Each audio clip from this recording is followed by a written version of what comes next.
গর্বের সাথে তুলে ধরবে, গর্জে উঠবে এবং আগামী দিনের লড়াই আন্দোলনের শপথ নেবে সেই আদিবাসী দিবসে।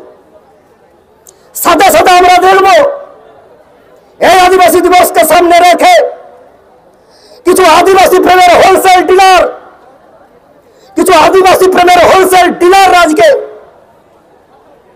আজকে পাড়ায় পাড়ায় যাবে, ব্লকে ব্লকে আজকে অনুষ্ঠান হবে, তামসা দেওয়া হবে, মাদল দেওয়া হবে।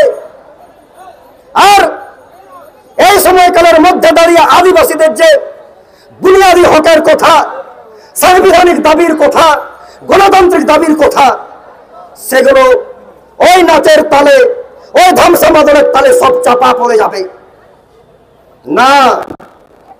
সেরকম আদিবাসী দিবস আমরা দেখতে চাই না। আমি সামনে একটা বললাম, আর আজকের থেকে পিছন দিকে কয়েকদিন আগেই মহামান্য সুপ্রিম কোর্ট, আপনারা সংবাদপত্রে দেখেছেন, নিউজ চ্যানেলে দেখেছেন, সোশ্যাল মিডিয়াতে দেখেছেন, আপনারা পুঙ্খানুপুঙ্খ সব জানেন। আজ থেকে কয়েকদিন পিছনেই আজকে সুপ্রিম কোর্ট যে রায় দিয়েছে, তাতে আদিবাসীদের মধ্যে আগামী দিনে আদিবাসীদেরকে যে বিভাজন করার একটা চক্রান্ত, আদিবাসীদেরকে ভেঙে ভেঙে টুকরো করে দেওয়ার যে চক্রান্ত, তা পরিস্ফুট হয়ে গেছে। সংগ্রামী সাথী, এটা সমস্যা। এই সমস্যাকে উত্তরণের পথ বার করার জন্য আজকে আমরা লড়াই আন্দোলনের মধ্যে আছি। আমাদেরকে বিশ্বাস রাখতে হবে, আদিবাসীরা লড়াই আন্দোলনে ছিল, লড়াই আন্দোলনে আছে, আর আগামী দিনে লড়াই আন্দোলনে থাকবে। এর থেকে মুক্তির পথ আর কোথাও হতে পারে না। লড়াই আন্দোলনে একমাত্র আদিবাসীদেরকে পথ দেখাবে, লড়াই আন্দোলনে আদিবাসীদেরকে পথ দেখাবে। আজকে যে স্পর্শকাতর বিষয় নিয়ে আজকে কল্যাণী এসডিও সাহেবের কাছে আমাদের ডেপুটেশন, আমি নাম ধরেই বলছি, অনেক হয়েছে, অনেক হয়েছে।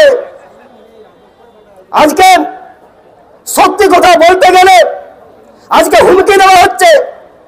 আজকে যে এলাকার ঘটনা বা যে অভিযুক্ত ব্যক্তি, তার সঙ্গপঙ্গরা আজকে ওই এলাকার আদিবাসী কর্মীদেরকে, আদিবাসী সংগ্রামী বন্ধুদেরকে হুমকি দিচ্ছেন। আমি শুনেছি ওই এলাকায় আরো অনেক দাদা দিদি তৈরি হয়েছে, যাদের কাছে সত্যি কথা বলতে গেলেই আজকে হুমকির রসে পড়ছেন। আজকে আমি তাদের বলি, আদিবাসীরা সত্যি কথা বলে, আদিবাসীরা সত্যিতে বিশ্বাস করে এবং সত্যের পথে চলে। আপনাদেরকে আপনার আদিবাসিত্ব প্রমাণের জন্য আপনি যদি এতই সৎ হন, তাহলে সত্যের মুখোমুখি হন। অন্যথায় আদিবাসীদেরকে হুমকি চুমকি দিয়ে কোনো লাভ হবে না। আগামী দিনে আপনার যদি আদিবাসিত্বকে প্রমাণ না করতে পারেন, আপনি নিজেকে আর আদিবাসী বলবেন না। আজকে সত্যি কথা বলতে গেলে আজকে বরুণ মাহাতো যে এলাকায় লোকসভা নির্বাচনে কন্টেস্ট করতে গিয়েছিলেন, নতুন করে বলার কোনো দরকার নেই।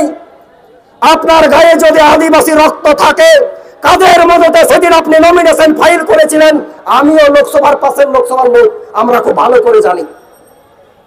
আজকে এই সত্যি কথা বলতে গেলে গায়ে এলার্জি আসছে, এই সত্যি কথাগুলো বলতে গেলেই গায়ে ফসকা পড়ছে, এই সত্যি কথাগুলো বলতে গেলেই আজকে আদিবাসী কর্মীদের হুমকি দেওয়া হচ্ছে। এসব চলতে পারে না।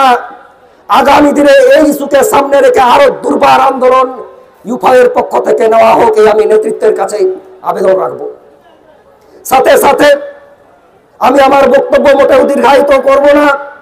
আজকে কল্যাণী এসডিও সাহেবের কাছেও অনেকবার নিয়ে ডেপুটেশন হয়েছে। আপনি অস্বীকার করতে পারবেন না বা আপনি দায় এড়াতে পারবেন না যে বিতর্কিত কাস্ট সার্টিফিকেট, যে বিতর্কিত জাল শংসাপত্র আপনার অফিস থেকে ইস্যু হয়েছে। তাই এই সমস্যার বা উত্তরণের পথটা আপনাকেই দেখিয়ে দিতে হবে, আপনাকেই দেখিয়ে দিতে হবে। নাহলে আজকে আপনার অফিসে হাজার হাজার আদিবাসী এই গেটের বাইরে আছে, ওই গেটের কিন্তু একদিন তালা পড়বে। আগামী দিনে সেরকম আন্দোলন চলবে। এখানকার মাননীয় আধিকারিক, দায়িত্বপ্রাপ্ত পুলিশ প্রশাসন, আজকে যে বিষয়টাকে নিয়ে এখানে আমাদের আসা, এটা মামুলি কোনো ইস্যু নয়।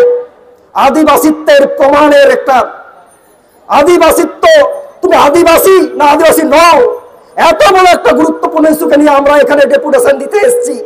আগামী দিনে লড়াই আরো দুর্বার হবে, লড়াই আরো আগামী দিনে উত্তরণের পথ দেখাবে, এই আশা রাখছি। সাথে সাথে এখানকার সংগ্রামী জনতা, সংগ্রামী যোদ্ধা, এই এলাকার আমার মা দাদা ভাই বোন, আমার যুবা ভাইয়েরা, আমার স্নেহের ছাত্র ছাত্রীরা, প্রত্যেককেই আজকে ভারতবর্ষের বুকে আদিবাসীরা ভালো নেই। সারা ভারতবর্ষ জুড়ে রাষ্ট্রীয় কাঠামোতে থেকে আদিবাসীরা আজকে শোষিত, নিপীড়িত, নিষ্পেষিত। আজকে যদি আমরা একজোট না থাকি, আজকে যদি সময় কথা বলছে, সময়টা কিন্তু ভালো নয়। এ সময় চাইছে আদিবাসীরা এক ছাতার তলায় আসুক, এ সময় চাইছে আদিবাসীরা হাতে হাত মিলিয়ে চলুক, এ সময় চাইছে আদিবাসীরা একসাথে গর্জে উঠুক। আগামী বিশ্ব আদিবাসী দিবসে সেই শপথে আমরা নেব। এই কয়েকটি কথা বলে সবাইকে আমার সংগ্রামী অভিনন্দন জানিয়ে আমি আমার ক্ষুদ্র বক্তব্য শেষ করছি। কেবলের জন্য আদিবাসী কথা হয়েছিল পথ, আদিবাসী কথা হয়েছিল পথ। মাতালেতে হিন্দি কথা সালাম করে জোহার।